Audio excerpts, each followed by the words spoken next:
क्या बना जा से? जन्माद्यस्य,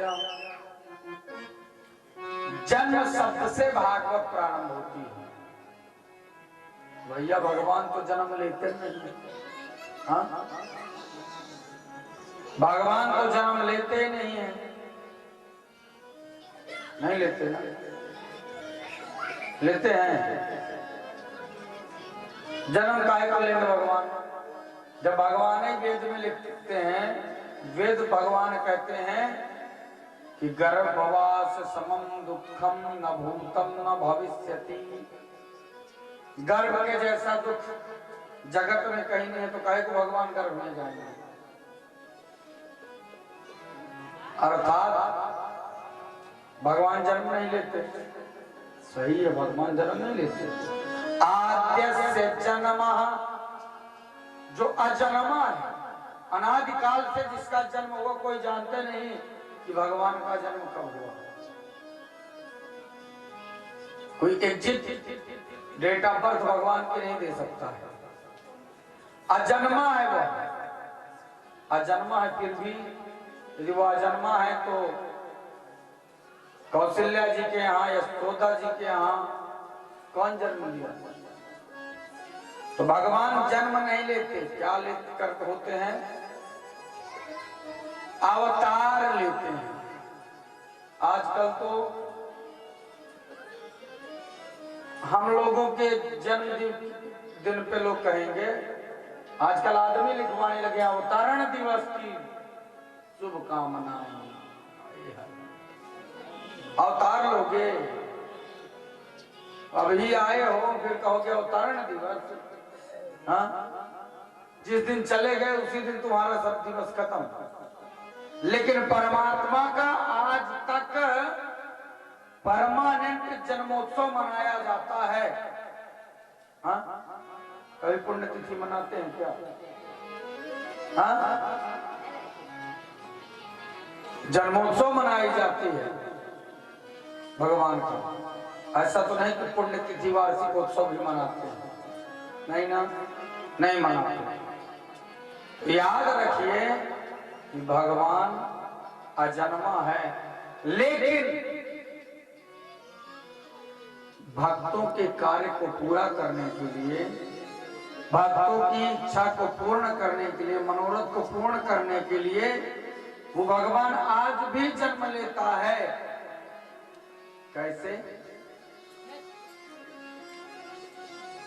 जीव की जैसी कल्पना होती है वैसा भगवान अपना रूप धारण करता है। इच्छा निर्मित तनो माया गुण गोपाल बना लेता है। भगवान अवतार लेते हैं, किसके कहने से? बोले किसी की बात भगवान के सामने नहीं चलती। निज इच्छा, भगवान अपनी इच्छा से अवतार लेते हैं। निर्मित तनु, कौन बनाता है भगवान को? बोले अपनी इच्छा से अपने शरीर का निर्माण करते हैं। झूठ मानते हैं और दुनिया को सही मानते हैं। हाँ, हम लोग भगवान को झूठ मानते हैं और दुनिया को सही। कैसे? वेद भगवान कहते हैं जो जगत में दिखाई देता है वो झूठ है, और जो नहीं दिखाई देता वो सत्य है। अब भगवान कभी नहीं दिखाई देता, वो सत्य है, और जीव या जो वस्तुएं हैं वो दिखाई देती हैं वो झूठी है। याद रखिए, जगत में जो दिखाई देता है वो समाप्त हो जाता है, नष्ट हो जाता है। की वंदना सत्य स्वरूप में किया, किसी देवता का नाम नहीं लिया कि कृष्णम परम धीमहि, रामम परम धीमहि, शिवम परम धीमहि, किसी देवता का नाम नहीं लिया और सत्य की वंदना की, क्योंकि सत्य ही शिव है, सत्य ही राम है, और सत्य ही दुर्गा है, सत्य ही काली है, और ईश्वर ही सत्य है, बाकी सब झूठ है। अब यदि किसी देवता का नाम लिख देते व्यास जी, तो लोग कहते कि अरे हम क्यों सुने, हाँ ये कृष्ण की कथा हमको सुने, हम तो दुर्गा जी के भगत हैं, हाँ हम ना सुनेंगे। तो दुर्गा जी सत्य नहीं है क्या? दुर्गा जी भी तो सत्य हैं, इसलिए सत्य की वंदना किया। कोई कहे हम शंकर जी के भगत हैं, हम कृष्ण का नाम नहीं लेंगे, हम कृष्ण की कथा सुनने नहीं जाएंगे, इसका मतलब वो सच्चा भक्त नहीं हो सकता। हाँ, यदि आप राम के भक्त हैं ना, तो आप हनुमान जी के मंदिर में प्रणाम करिए, बाबा के मंदिर में प्रणाम करिए और कहिए हे भोलेनाथ, हे हनुमान जी महाराज, हमारे प्रेम को राघव के प्रति और बढ़ा दीजिए। ऐसा नहीं कि वहां जाके प्रभु वो हमारे राम जी जो है ना वो काम पूरा नहीं करते हैं, सीधे साधे हैं, आप देना ज्यादा जानते हैं इसलिए आपकी स्तुति करते हैं। ऐसा नहीं, आप मानिए सभी को और मांगिए एक को। बोलो जय श्री कृष्ण। हम लोग मांगते सबसे हैं, मानते एक को नहीं। हाँ? गुरु बाबा को बहुत मान लेंगे, तो गुरु बाबा की एक को नहीं मानेंगे। हाँ? पंडित जी को बहुत मानते हैं, पर पंडित जी की एक को नहीं मानते हैं।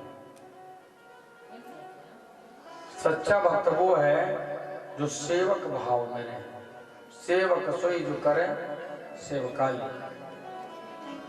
तो महाराज ऐसे परमात्मा का वंदन किया और उसके बाद कहा धर्म प्रोजित कई तवोत्र परमो निर्मत्सराणाम सताम वेद्यम वास्तु अमत्र वास्तु से वदम तापत्रयोन्मूलनम।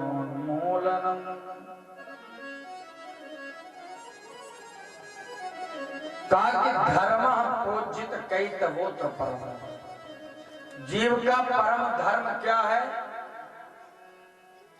असली धर्म क्या है? कथा सुनना, मंदिर जाना, गरीबों को खिलाना, कि दिन भर पूजा में बैठे रहना, ये असली धर्म नहीं है।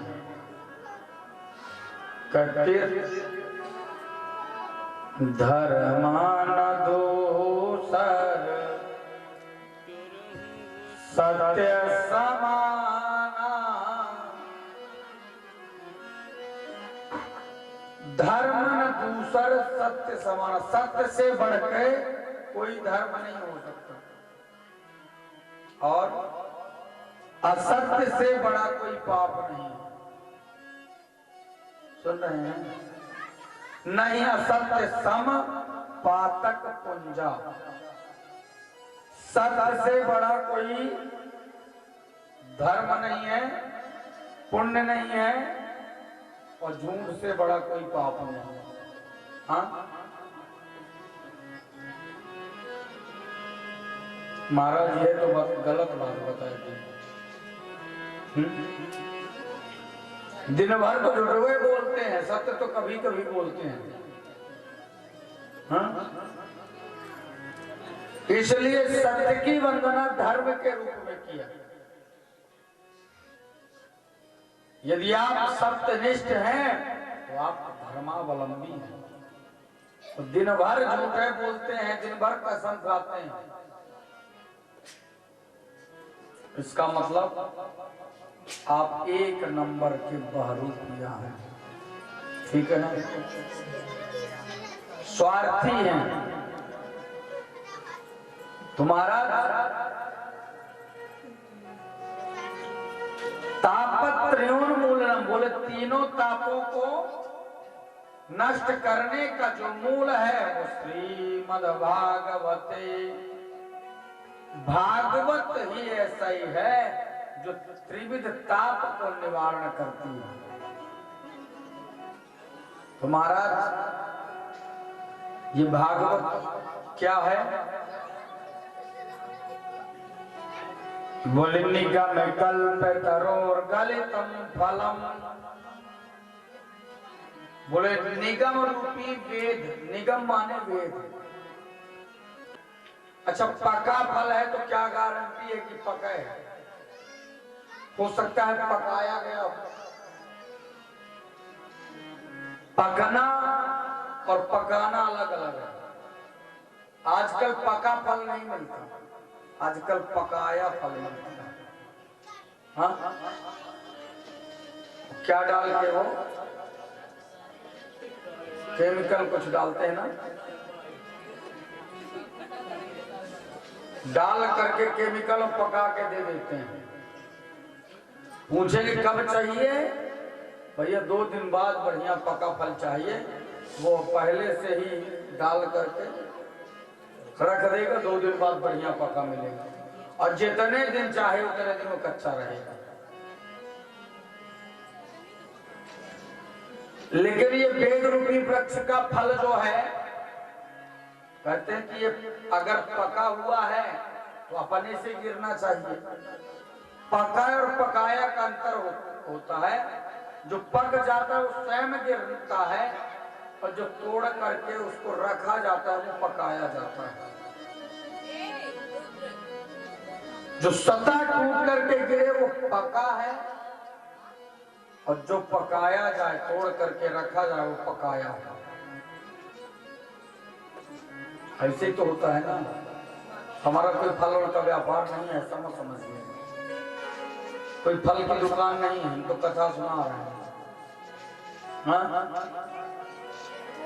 एक कोई दुकान है श्रीमद् भागवत रूपी फल बेचती है, और इसी को खूब आनंद से खिलाते पिलाते हैं सबको। तो जो भागवत रूपी फल है ना, कैसा? बोले पका हुआ। बोले महाराज अगर डगाले में पका होगा तो टूट के ऊपर से गिरा होगा तो फूट जाएगा, बिखर जाएगा। हाँ? बोले पका तो डाल में है, लेकिन क्रमशः गिरा है। हाँ?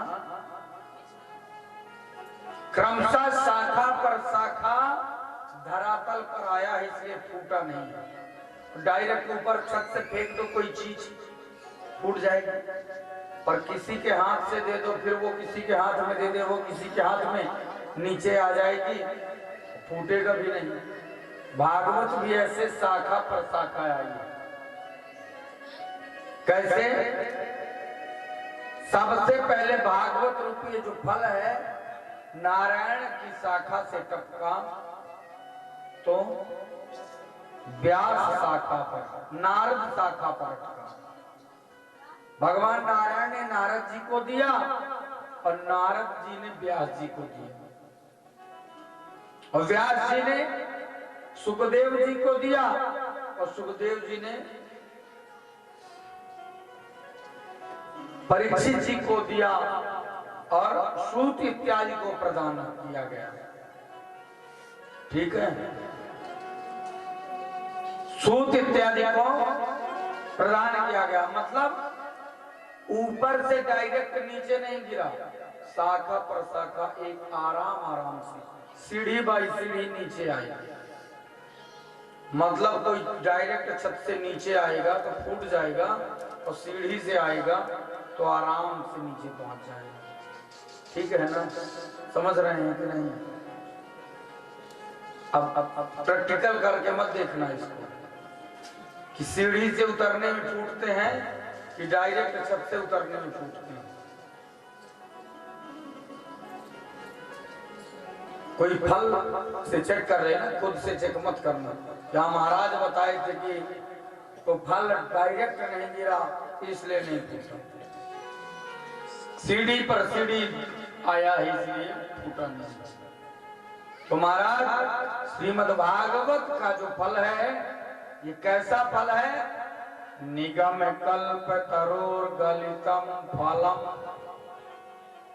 वेद रूपी वृक्ष का पका हुआ फल है श्रीमद् भागवत। वेद रूपी वृक्ष का पका हुआ फल है भागवत। तो महाराज ये फल कैसा है, खट्टा कि मीठा है? भाई फल तो कई प्रकार के होते हैं, कोई खट्टा होता है, कोई मीठा होता है, कोई दोनों होता है। हाँ, तो ये फल कैसा है? बोले बहुत मीठा है। काहे? क्या गारंटी है कि फल मीठा है? बोले गारंटी है कि सुख मुखात मृतद्रव संयुतम। बोले सुखदेव जैसे परमहंस तोते का मुख लगा हुआ है। मतलब तोता उसी फल में मुख लगाता है जो फल मीठा होता है, अथवा तोते का मुख लग जाने से फल मीठा हो जाता है। हम लोग छोटे छोटे थे, दादी आम लाती और जिसको तोता गाये रहता था ना, वही आम देती। बोले बेटा इसको खाओ, इसको तोते ने खाया बहुत मीठा हो। हम लोग कहते नहीं ये झूठा है। बोले बेटा ये झूठा नहीं है, ये परखा हुआ फल है कि मीठा है, गारंटी है इस पे। क्यों? साधारण तोते ने नहीं, फिर सुखदेव जैसे परमहंस तोते ने इस फल को ग्रहण किया। तो महाराज इस फल को क्या करें? भागवत रूपी फल को क्या किया जाए? बोले पीबत भागवतम। बोले भागवत को पीजिए। हाँ, क्या करिए? पीजिए। अब पीने की बात क्यों कहा? भाई फल को खाया जाता है, चूसा जाता है, लेकिन भागवत रूपी फल को खाने की, चूसने की बात नहीं किया। क्यों? क्योंकि जो फल खाया जाएगा, चूसा जाएगा, उसमें छिलका गुठली होने की संभावना होती है। लेकिन भागवत रूपी फल में कोई छिलका गुठली नहीं है। फिर क्या है? बोले श्री पिबत भागवतम रसालयम। बोले जो भागवत रूपी फल है ना, इसमें रस ही रस भरा है। अब कोई भी रस होगा वो तो पिया जाएगा ना, चाहे आम रस हो, अनार का रस हो, संतरे का रस हो, रस तो पिया जाता है। तो कथा का जो रस है वो पीने वाला होता है। बोलो राधे राधे। हाँ, तो कथा रूपी जो रस होता है वो पीने के लिए होता है। बोले इसमें कौन सा रस भरा होता है? बोले इसमें कृष्ण रस भरा रहता है। कौन सा रस? कृष्ण रस। कृष्ण रस भरा रहता है। अच्छा, कृष्ण रस रहता? बोले हाँ, इसीलिए कृष्ण रस को पीना चाहिए। तो महाराज कितने बार पिए? रोज तो कथा होती है। हाँ, कितने बार पिए? बोले मुंह रहो। बोले सच्चा कथा का प्रेमी वो है जो कभी अघाये नहीं। रोटी खाने से पेट भर जाता है, पानी पीने से प्यास बुझ जाती है, लेकिन कथा सुन करके यदि जीवन में आपको लगे कि हमने बहुत सुन लिया, अपने घर में करवा लिया, बस अब हम पड़ोसी के सुनने न जाएंगे, इसका मतलब आपने कथा नहीं सुना। पानी पीने से प्यास बुझती है और कृष्ण कथा पीने से प्यास बढ़ती है। तो महाराज मोर हो।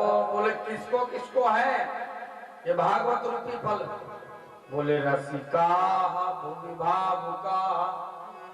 बोलो जो इसके महत्व को जानते हैं, जो अनन्य प्रेमी है कथा के, उनके लिए है भागवत। अब जो कथा के महत्व को जानता है उसके लिए, भाई प्यास जिसको लगी है वो पानी के महत्व को समझेगा, जिसको प्यास नहीं है, हाँ, कुइया का पानी है, पीएचई का पानी है, अरे वो बड़ा गंदा पानी नालियों से आता है, दुनिया भर की बातें करेगा, पर जिसको प्यास लगी है वो नहीं देखेगा कि नाली का है कि नर्मदा का है, वो पानी से मतलब होता है। इसलिए पिबत भागवतम रस आलयम मुहुरहो रसिका विभावुका। बोले कथा का रस जितने बार मिले उतने बार पीना चाहिए। तो महाराज कथा एक कैसे प्रारंभ हुई, बड़ी सुंदर कथा बताया। पलक गिरने में जितना समय लगता है, जो सूत इत्यादि सौनकादि इत्यादि संत हैं, ये कहाँ रहते हैं? नैमिषारण्य में।